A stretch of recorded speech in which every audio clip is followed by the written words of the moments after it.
여러분 안녕하세요. 모데이 TV 주은규입니다. 오늘은 성인지 교육에 대해서 알아보는 시간을 갖도록 하겠는데요. 성인지 교육에서 이분 하면 빼놓을 수 없죠. 바로 김혜원 강사님이십니다. 안녕하세요. 반갑습니다.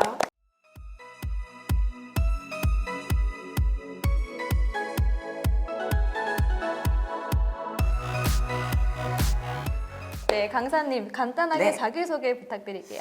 네, 안녕하세요. 저는 브릿지앤 교육연구소의 대표 김혜원입니다. 성인지 교육으로 성인지 감수성 한 10년 정도 강의해오고 있고요. 다양한 계층의 또 공공기관, 그리고 또 학교, 선생님, 부모님, 다양한 특강으로 대중에게 다가가고 있습니다. 네. 강의를 자주 하신다고 들었는데 그럼 네. 강의를 듣는 대상분들은 어떤 분이시죠? 네, 아무래도 이제 좀 연차가 되다 보니까 이제 안 가본 데가 어디지 할 만큼 제일 많이는 이제 청와대, 또 국회, 법무부 이런 공공기관에 제일 많이 들어가고 있고요. 진흥원이나 또 이제 우리가 이 성인지 또 다양한 교육들이 좀 법정 교육으로 이야기가 되고 있다 보니까 우리가 삼성, 롯데, 현대, 포스코 다 그런 이제 대기업부터 해서 또 우리가 작게 또 크게 사업하시는 분들에게 꼭 알아야 될 요소이다 보니까 많이 다가가고 있고요. 요즘에는 특히나 아이들 교육부터 특히나 이제 교육기관에 또 복지관에 많은 부분으로 또 요청도 있으시고 다양하게 다가가고 있는 것 같아요. 금방 청와대 말씀하셨는데 네. 청와대에서 강의를 제일 많이 한 사람이라고 네. 들었어요. 네. 청와대 되게 전 생소하고 신기한데 어때요? 거긴? 우리가 요즘에는 네. 이제 많이 개방을 해서 정말로 시민들도 많이 가시잖아요. 근데 또 나름 이제 강의 갈 때 되게 보안도 철저해서 앞에밖에 네. 사진을 못 찍었던 기억이 나는데 사람 사는 거는 이제 다 똑같죠. 근데 너무나 이제 이 청결한 느낌, 깨끗하고 그쵸, 아무래도 파란색이고. 그런 거에 많이 신경 쓴 느낌이 저도 들어가면서 되게 좋았던 것 같고요. 또 청와대는 이제 가는 길부터 네. 또 그날 또 이렇게 날씨가 좋았기 때문에 늘 갈 때 되게 화창했던 기분 좋은 느낌이 있습니다. 네. 제가 성인지는 아예 처음 들어보거든요. 네. 보통 성 얘기가 나오면 성교육이 가장 먼저 떠오르고 네. 이제 어릴 때부터 교육도 학교에서 많이 받고 해서 익숙한데 네. 성인지랑은 성교육이랑은 또 어떤 차이점이 있을까요?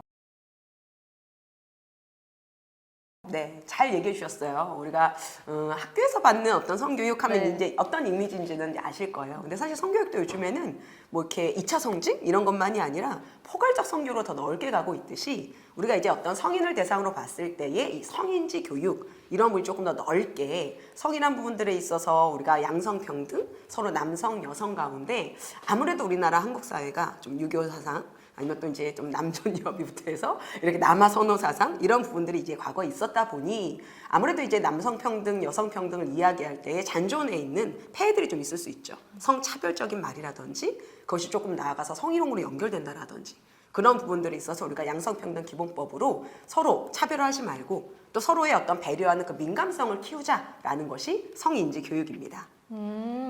그리고 또 궁금한 게 생겼는데 양성평등과 성평등 네. 이것도 같은 건가요?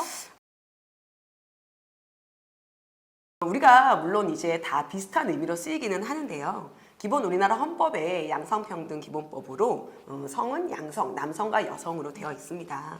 근데 우리가 참 많이 사회가 이제 급변하고 또 바뀌고 하면서 또 이제 사회적으로 이제 동성에 관한 이야기라든지 이런 부분들이 또 이제 이슈가 되곤 있죠. 그러하다 보니 또 성에 대해서 좀 넓게 이야기하는 분들은 또 우리가 어떤 남성 여성의 성에 대한 섹스만이 아니라 젠더라는 부분으로 봤을 때도 더 여러 가지가 포괄적으로 가고 있다 보니 어찌 보면 왜 남성 여성만 있느냐, 왜 양성이냐, 성평등으로 이야기하자라는 이제 어떤 주축 이런 부분이 좀 네. 나뉘어 있다고 보시면 될 것 같아요. 근데 중요한 것은 우리가 이제 남성으로 여성으로 사실 그 두 가지 성 안에서도 서로를 정말 행복하고 사랑해야 되는데 본의 아니게 사회에서 조직 가운데서 갈등 요소들이 나타나잖아요. 그렇죠. 그런 부분에 있어서 내가 어떻게 존중할까, 어떻게 타인, 나와 다른 사람을 배려할까, 나의 그런 생각이나 표현 이런 부분들을 우리가 배워가는 게 중요한 것 같습니다. 그럼 성인지라는 것은 이제 우리가 무의식적으로 갖고 있었던 그런 차별에 대한 인지를 하는 네. 게 성인지 교육인 것 같아요. 네, 그래서 남자여서 여자여서 이런 네. 차별을 겪었던 거를 조금 더 인지하고 공감하는 거라고 생각이 드는데 네. 맞나요?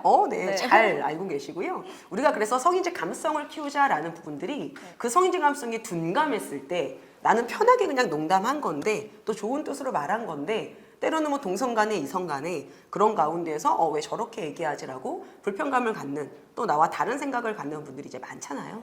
정말 10인 10색의 시대다 보니까 그런 면에서 저도 이런 부분들은 뭐 좀 조심하셔야 됩니다. 또 이런 부분들은 상대방이 다르게 느낄 수 있습니다. 라는 부분들도 현장에서 제일 얘기 많이 하고 있는 것 같아요.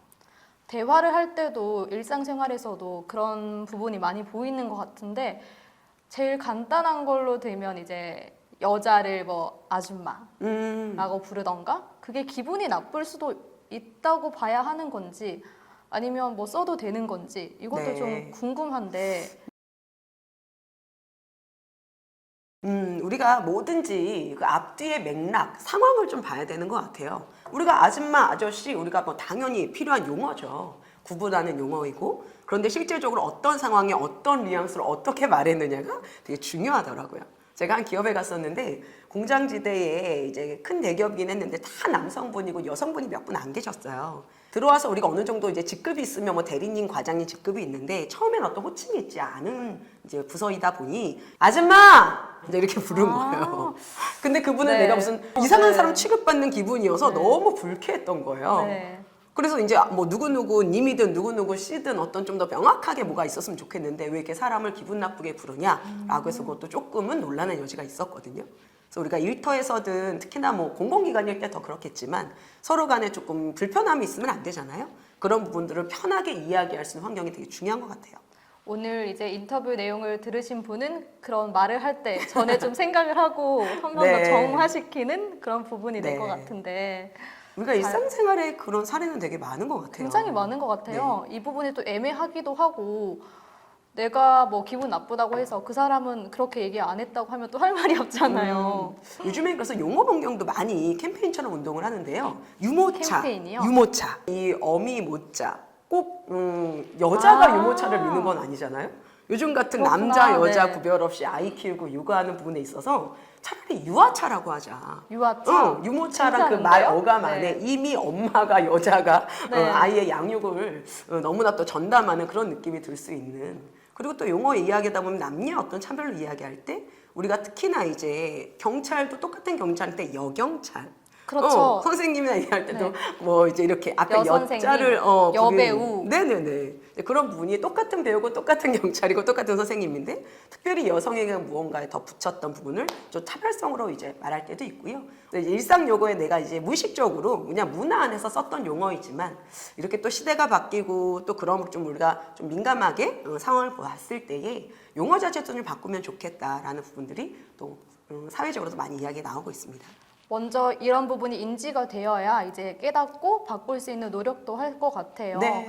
유모차 되게 좀 좋은 것 같은데요? 또 다른 뭐 용어를 바꾸는 것도 있을까요? 네, 뭐 우리가 이제 뭐 안사람 이렇게 뭐 이제 여자에게 네. 우리 바깥 집사람. 양반이 이렇게 표현되는 거 있잖아요. 네. 근데 더 이상 이제 여성분들이 뭐 집 안에만 있는 이런 세상도 당연히 아니고요.